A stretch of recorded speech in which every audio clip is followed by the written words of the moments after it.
నమస్తే welcome to our voice నేను journalist నవత ఇప్పుడు ఫస్ట్ నేను ఒక వీడియో చూపిస్తా వీడియో చూసినాక ఈ కేరళ ఎంపీ నిర్వాకం గురించి మనం మాట్లాడుకుందాం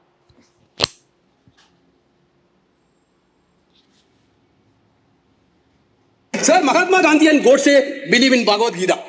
Both believe in Bhagavad Gita. Both read Bhagavad Gita. But Gandhi learned non-violence, tolerance and respect for human life from the Gita and the message of Lord Krishna. Godse learned violence, murder and intolerance from the same textbook.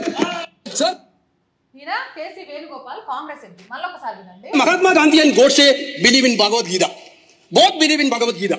ఈయన చూసిండ్రా అసలు మహాత్మా గాంధీ గాడ్సే భగవద్గీత నుంచి ఎంత scripted base ఓ పేపర్లో సనాతన ధర్మాన్ని హిందూ గ్రంథాలకు సంబంధించి ఏ రకంగా నెగిటివ్ పబ్లిసిటీ చేయాలన్నది రాసుకొని వచ్చిండు ఆయనేమో శివుడి ఫోటో పట్టుకొని వచ్చిండు ఈయనేమో ఏకంగా పేపర్లో రాసుకొని వచ్చిండు నిజంగా మనస్సాక్షి మనసు చెప్పే మాటలకు కాగితం మీద అక్షరాలు అవసరం లేదు భావజాలంతో బయటకు వస్తాయి ఎప్పుడైతే కాగితం మీద అక్షరాలను కూర్పు చేసుకొని చూసి పదే పదే మాట్లాడుతున్నామంటే అది స్క్రిప్ట్ బేస్ అనేది చాలా క్లియర్గా అర్థమవుతుంది ఈయన చూడండి Both read Bhagavad Gita.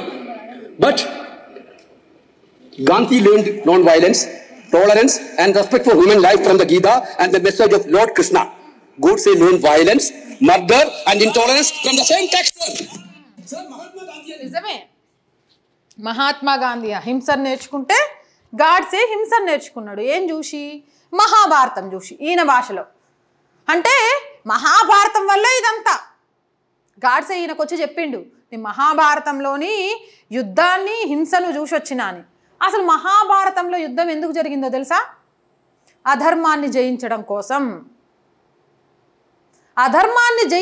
కోసం యుద్ధం చేశారు మరి నువ్వు గాడ్సేని ఇప్పుడు పొగుడుతున్నావా తిడుతున్నావా మహాభారతంతో కంపేర్ చేసి క్లారిటీ ఉందా ఏదో ఒక రకంగా హిందూ సనాతన ధర్మానికి సంబంధించిన పుస్తకాలు తప్పు అవి చదివితే మంచిదే కాదు చెడును కూడా నేర్చుకుంటారు కాబట్టి నాకు అర్థం కాక అడుగుతా వీళ్ళందరికీ అర్థం కావట్లేదా లేకపోతే నేనే ఒకవైపు నుంచే ఆలోచిస్తున్నానా అనేది నాకు అర్థం కావట్లే మీరు మాత్రం ఎవరికైనా క్లారిటీ ఉంటే దాన్ని కామెంట్ రూపంలో పెట్టండి వీళ్ళంతా చాలా చాలా చాలా గొప్పగా చెప్తున్నారు సనాతన ధర్మాలకు సంబంధించి హిందువులుగా ఉండి అది ఉండి ఇది ఉండి భగవద్గీత గురించి ఇవన్నీ నేను కేరళ స్టోరీ సినిమా చూసిన ప్రతిరోజు ఈ సినిమాను గుర్తు తెచ్చుకుంటా అందులో కన్న కూతురు తండ్రి మొహం మీద ఉమ్మేస్తుంది ఎందుకు ఉమ్మేస్తుంది తండ్రి ప్రాణాపాయ స్థితిలో ఉంటే మా మతంలో లేని వాళ్ళంతా కాపీర్లు వాళ్ళ మీద ఉమ్మేయాలి రాళ్ళు తీసుకొని కొట్టాలి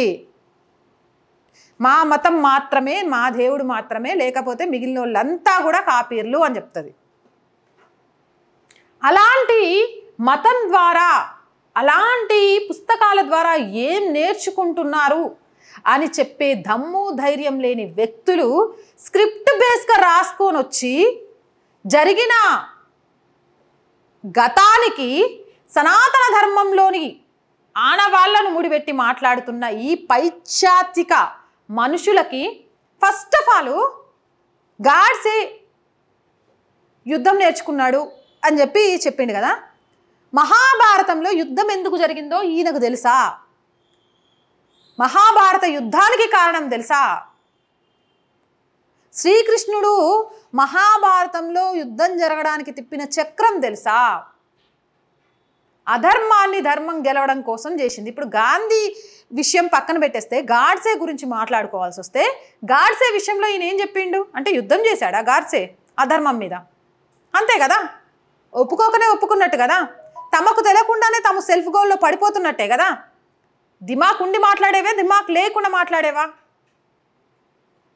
ఇక ఇలాగే క్రిస్టియానిటీకి సంబంధించి ఒక పక్కన నుంచి అమృత్పాల్ సింగ్ లాంటి వాళ్ళు ఖలిస్తానీ పేరుతోటి ఒక ప్రత్యేక దేశం కావాలి మాది ఇలా ఉంది అని మాట్లాడుతున్నదే మత గ్రంథాల గురించి మాట్లాడడానికి దమ్ము ధైర్యం లేని ఈ పిరికోళ్ళు హిందూ సనాతన ధర్మ గ్రంథాలలోని లోటుపాట్ల గురించే మాట్లాడగలుగుతున్నారు అంటే కారణం ఏంటి అది పార్లమెంటు వేదికగా పార్టీ సభల నుంచి సనాతన ధర్మం మీద దాడి అనేది పార్లమెంటు వేదిక దాకా వెళ్ళింది అని అంటే ఈ మూర్ఖులను ఏమనాలి మాట్లాడడానికి వాళ్ళకు వచ్చిన ధైర్యాన్ని ఎలా చంపేయాలి అంటే హిందువులంతా యూనిటీగా ఉండాలి, కులాలను విస్మరించి మేమంతా భారతీయులం అనే తత్వంతో ఉండాలి, మా గ్రంథాల గురించి తప్పుగా మాట్లాడితే ఊరుకునేది లేదు, ఓటు రూపంలో మీకు తగిన శాస్తి చేస్తామనే విధంగా ఉండాలి. అప్పుడు ధైర్యం చేయరు. అసలు నేను ఏం మాట్లాడినో మొత్తానికి చూద్దాం. ప్రస్తుతం ఎంపీలచే పార్లమెంట్లో రాష్ట్రపతికి ధన్యవాద తీర్మానం ప్రారంభమైనప్పటి నుంచి కాంగ్రెస్ మరియు దాని మిత్రపక్షాలు రాష్ట్రపతి ప్రసంగంతో విభేదిస్తూ హిందూ లేదా భారతీయ సంస్కృతికి సంబంధించిన అంశాలను విమర్శించడాన్ని ఎంచుకున్నారు. రాష్ట్రపతిగా ద్రౌపది ముర్ము ఉండడాన్నే అగైనెస్ట్ చేసిన ఈ కాంగ్రెస్ ఇండి కూటమి ఆవిడ ప్రసంగాన్ని విభేదించదని ఎలా అనుకుంటాం? గవర్నర్గా రాష్ట్రపతి ద్రౌపది ముర్ముని ఎన్నుకోవడాన్నే వద్దని చెప్పిండ్రు, వీళ్ళు వ్యతిరేకించిండ్రు. అలాంటిది ఆవిడ ప్రసంగాన్ని యాక్సెప్ట్ చేయగలుగుతారా? ఇక వీళ్ళు దాడేదైనా చేయగలగాలి అనంటే సనాతన ధర్మం మీద, అంతకు మించి వీళ్ళకి ఏం చేతనైద్ది. ఎందుకు అనంటే ఇప్పుడున్న ప్రభుత్వం మీద అవినీతి ఆరోపణలు చేయగలుగుతారా, స్కామ్ల ఆరోపణలు చేయగలుగుతారా, తప్పుడు పనులు చేసిండనే ఆరోపణలు చేయగలుగుతారా, ఎఫ్ఐఆర్లు పెట్టుకున్నారనే ఆరోపణలు చేయగలుగుతారా? ఏం చేయలేరు. ఇక వీళ్ళ దృష్టిలో బీజేపీని కొట్టాలంటే సనాతన ధర్మాన్ని కొట్టాలి. కానీ సనాతన ధర్మం ఒకళ్ళు కొడితే పడిపోయేది కాదు, 100 రెట్ల పైకి ఎగిసిపడేది. ఆ విషయం తెలుసుకోలేకపోతారు. సనాతన ధర్మాన్ని అన్న ప్రతిసారి అబ్బా మేము బీజేపీ మీద జయించడం అనుకుంటారు. కానీ ఆ సనాతన ధర్మమే ఏదో ఒక రోజు వీళ్ళ పేర్లు చరిత్రలో చదువుకోవడానికి కూడా అసహించుకునేలాగా చేస్తుందనే విషయాన్ని గ్రహించలేకపోతారు. ప్రభుత్వానికి స్పష్టమైన మెజారిటీ ఉందని రాష్ట్రపతి ప్రకటించడాన్ని వేణుగోపాల్ ప్రశ్నించారు. ప్రభుత్వానికి స్పష్టమైన మెజారిటీ ఉందని రాష్ట్రపతి ఎందుకు పట్టుబడుతున్నారు? రాష్ట్రపతి ప్రసంగంలో ఈ ప్రభుత్వ అభద్రతాభావం స్పష్టంగా కనిపిస్తోందని మేము ఖచ్చితంగా అనుకుంటున్నాం. ప్రభుత్వాన్ని ఏర్పాటు చేసిందంటేనే మెజారిటీ ఉన్నట్టు, లేకపోవడానికి ఏముంది? స్పష్టమైన మెజారిటీ ఉంది కాబట్టి ప్రభుత్వాన్ని ఏర్పాటు చేసింది. స్పష్టమైన మెజారిటీ లేకపోతే ప్రభుత్వం ఎట్లా ఏర్పడేది? ఓ ఎంపీగా ఉన్న వేణుగోపాల్కి ఆ మాత్రం తెలియదా?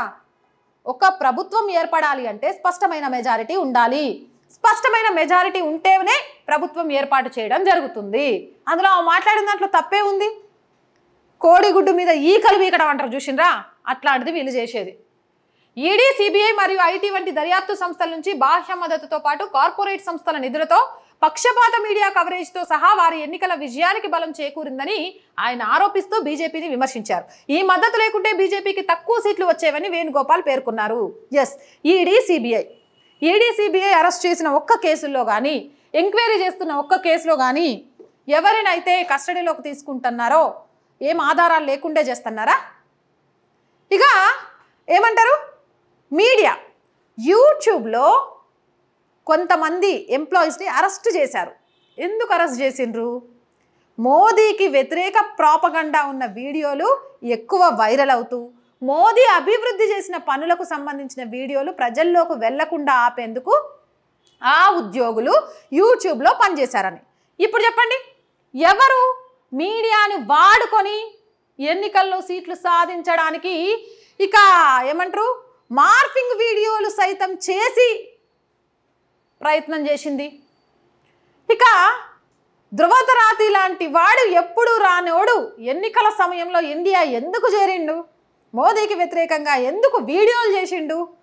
ఒకటి కాదు, రెండు కాదు, మార్ఫింగ్ వీడియోలు, సోషల్ మీడియాను ఎన్ని పైసలతో కొని ఈరోజు ఎంత నెగిటివ్ పబ్లిసిటీ బీజేపీకి సంబంధించి తీసుకెళ్లారు.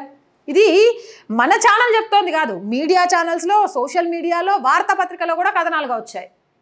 యూట్యూబ్కి సంబంధించి మోదీకి వ్యతిరేక వీడియోస్ ప్రచారం చేయడానికి పెద్ద ఎత్తున కుట్ర జరిగింది అంటూ. వాస్తవం కాదా? గురిగింజ దాని కింద నలుపు చూసుకోకుండా పైనున్న ఎరుపు చూసుకొని మురిసిపోద్దట. ఈ వేణుగోపాల్ని చూస్తుంటే నాకు అదే అనిపిస్తుంది. ప్రధాని నరేంద్ర మోదీ ఎన్నికలకు ముందు చేసిన ప్రకటనలను ఉద్దేశించి వేణుగోపాల్ వైనాడు మరియు రాయబరేలీలో రాహుల్ గాంధీ విజయాలను హైలైట్ చేశారు. మోడీ ఓటమి అంచనాలతో విభేదించారు. బీజేపీ కథనాలను ఆయన విమర్శించారు మరియు హిందూ విశ్వాసాలపై వారి నిబద్ధతను సవాల్ చేస్తూ ఎన్నికల ధృవానికి హిందూ మతాన్ని ఉపయోగించుకుంటున్నారని ఆరోపించారు. ఎప్పుడు కూడా మోదీ నేను హిందూ పార్టీ అన్నాడు. ముస్లిమ్స్కి కానీ క్రిస్టియన్స్కి కానీ ప్రతి సంక్షేమ పథకాన్ని ఇచ్చారు. బీజేపీ అంటే హిందుత్వ పార్టీ అనేది ప్రసిపిల్లగాడికి కూడా చేరడానికి కారణం ఎవరో తెలుసా? కాంగ్రెస్ వాళ్ళు.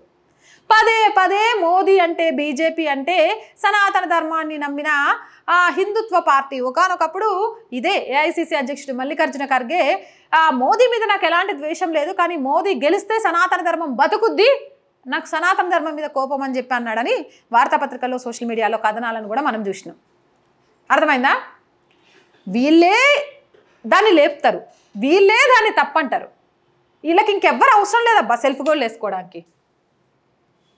రాజ్యాంగంలోని ఆర్టికల్ 123ని ప్రస్తావిస్తూ ప్రధాని మోదీ మతపరమైన ప్రసంగాల సందర్భాలను వేణుగోపాల్ గుర్తు చేసుకున్నారు. మరియు ఎన్నికల అక్రమాలు మరియు ఎన్నికల కమిషన్ నిష్క్రియాత్మకతను పేర్కొంటూ రాజ్యాంగ నిబంధనలను విస్మరించారని ఆరోపించారు. తర్వాత కేసీ వేణుగోపాల్ బీజేపీ సభ్యులు మరియు ఇండీ కూటమి సభ్యులలో హిందూ మతానికి నిజమైన కట్టుబడి ఉన్నారని అలంకారిక ప్రశ్న వేశారు. సంభాషణ, సహనం మరియు మానవీయ విలువలు, సూత్రాలను అర్థం చేసుకునే వ్యక్తిగా ఉండాలని పేర్కొంటూ నిజమైన హిందువు ఎవరు అని నిర్వచించే అంశాన్ని లేవనెత్తారు.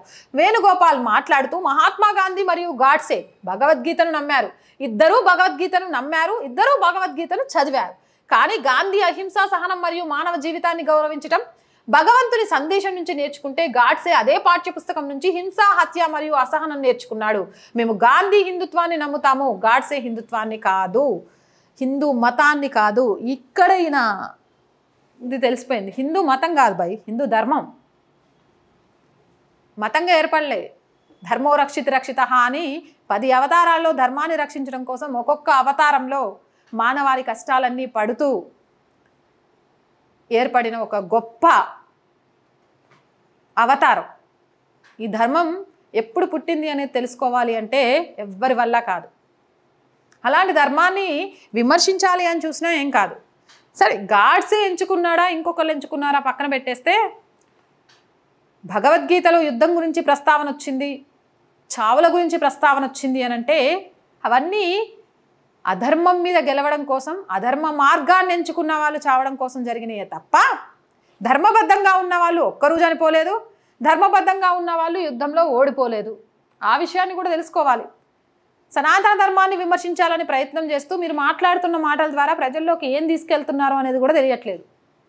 ఇంకొకటి, రాహుల్, సోనియా, ప్రియాంక, ఇందిర, మనది పితృస్వామ్య దేశం కాబట్టి తండ్రి ఇంటి పేరును పక్కన పెట్టుకుంటే బాగుంటుంది. ఇంకా ఎంతకాలం గాంధీ పేరుతోటి ముందుకెళ్ళడం, ఇంకా గాంధీ వారసులమనే చెప్పుకోవడం, నెహ్రూ వారసులమని, ఇందిరా వారసులమని ఎందుకు చెప్పుకోలేకపోతున్నారు?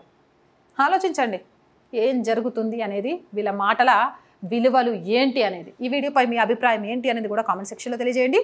మోర్ వీడియోస్ కోసం మన ఛానల్ వెంటనే సబ్స్క్రైబ్ చేసుకోండి. ఈ వీడియో నచ్చిందా లైక్ చేయండి, షేర్ చేయండి అండ్ సపోర్ట్ చేయండి. చాలామంది వీడియోస్ చేస్తున్నారు, ప్రతిరోజు చెప్తూనే ఉన్నాను, ప్లీజ్ సబ్స్క్రైబ్ అవర్ ఛానల్. మీరు ఎంత సబ్స్క్రైబ్ చేస్తే మన ఛానల్కి అంత బలం, ఎన్ని లైకులు చేస్తే మన వీడియోలు అంత షేర్ అవుతాయి. సో మనకి కొంత ఛానల్ ముందుకు వెళ్ళడానికి కూడా యూజ్ అవుతాయి. కాబట్టి ఛానల్ చూస్తున్న ప్రతి ఒక్కరూ లైక్ చేయండి, సబ్స్క్రైబ్ చేయండి, షేర్ చేయండి. మీ చుట్టుపక్కల ఉన్న 10 మందితో కూడా సబ్స్క్రైబ్ చేయించండి. ఖచ్చితంగా జాతీయవాదాన్ని, పిల్లలకు ఉపయోగపడేదాన్ని, మీ గొంతుకను నా గొంతుకగా ప్రజా సమస్యలను ప్రభుత్వానికి వినిపించడానికే మన ఆర్ వాయిస్ ఛానల్ పనిచేస్తుందని మాటిస్తున్నాను. అండ్ సపోర్ట్ చేయండి. ఒక చిన్న రెంట్ బేస్ ఆఫీసు, కొంత ఎక్విప్మెంటు, కొంత రిక్రూట్మెంట్తో పాటు కొన్ని మంచి కార్యక్రమాలు చేయాలి అనుకుంటున్నాను. రెవెన్యూ పరంగా నా ఒక్కదాంతో అది సాధ్యం కావట్లేదు. మన ఛానల్కి వచ్చే రెవెన్యూ కూడా చాలా తక్కువ. ఇలా ముక్కుసూటిగా నిజాలను నిర్భయంగా చెప్పే వాళ్ళకు సహకరించే వాళ్ళు అంతకంటే తక్కువ. కానీ ఎలా నడుపుతున్నావు అంటే మీ అందరూ నా మీద చూపిస్తున్న అభిమానం, మన ఛానల్కి ఇస్తున్న ప్రోత్సాహం, దాని ద్వారానే ముందుకు వెళ్ళగలుగుతున్నాం. కాబట్టి ప్లీజ్ అలానే సపోర్ట్ చేయండి. సపోర్ట్ చేయాలి అనుకునే ప్రతి ఒక్కరూ ఆర్థికంగా సపోర్ట్ చేయాలి అనుకుంటే సబ్స్క్రిప్షన్ పక్కనే జాయిన్ అనే ఆప్షన్ కనిపిస్తుంది. 1 to 5 లెవెల్స్ ఉంటాయి. ఏదో ఒక లెవెల్లో సపోర్ట్ చేయండి. లేదా స్క్రీన్ మీద గూగుల్ పే, ఫోన్పేతో పాటు అకౌంట్ డీటెయిల్స్ కూడా ఉంటాయి. అలా కూడా మీకు తోచిన సహాయంతో మన ఛానల్కి సపోర్ట్గా నిలవచ్చు. దాంతోపాటు మీరు చాలామంది వీడియోస్ చూస్తున్న వాళ్ళు బిజినెస్ చేసే వాళ్ళు ఉంటుండ్రు, చాలా చోట్ల యాడ్స్ ఇస్తూనే ఉండొచ్చు. మన ఛానల్కి కూడా యాడ్స్ ఇవ్వండి.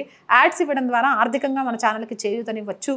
మీ వ్యాపార రంగాన్ని కూడా విస్తరించుకోవచ్చు. యాడ్స్ కోసం 8328500576 నెంబర్కి సంప్రదించండి. So please subscribe our channel, support our channel. జై భారత్.